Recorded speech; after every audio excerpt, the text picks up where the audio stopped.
This video will be about editing your pages on the mobile devices.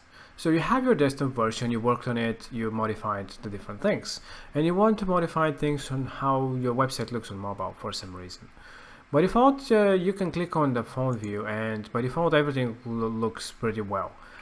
So it scales down. You can modify the fonts, like I said, by going to global stylings and modifying how they look on mobile devices. So you can change all that. But if you want to do more modifications, you can do some of those. And for example, let's say that you want to add more spacing on top or bottom. So you can add a spacer or any other widget into your design, and you can adjust it just like this. And by adding any widget or block, you see that you have this blue phone icon. That means that this widget will only be available on mobile. So when you save, for example, and go on desktop, you will see that you will not have spacers. You only have the normal margins that you already had.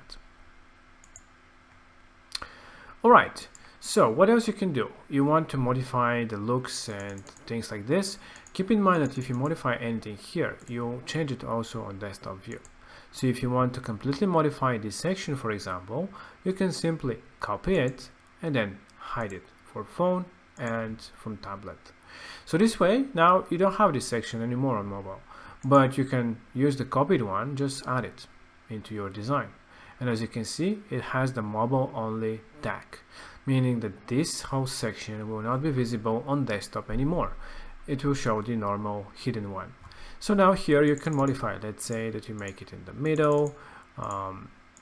You want to add it in the middle again. Maybe add, I don't know, social media for some reason. I don't know, just to make it more interesting and different.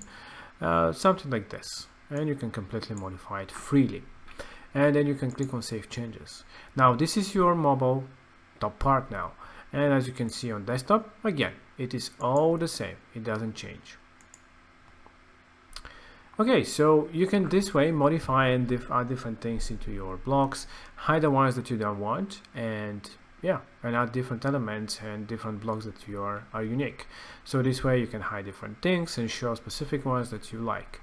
For example, this one, you don't want to have it, for example. You just can hide it for both.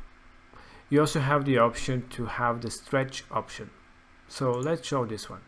The stretch and not stretch shows that if you want, you can keep the columns as they were. In this case, it's not really good to have them like this, but I don't know, maybe if you have them smaller text or something. But yeah, just an example. Here you can modify different things again, spacings, etc., add different things. And as you can see, it's really, by default, it scales very well. It's minor things that you can adjust here and there, hide a few sections, add different things to the mobile to make it more usable for your users. And this is it. You can do it also for mobile tablets as well. So for tablets, you can adjust different things. But by default, I think it looks pretty well the way it is.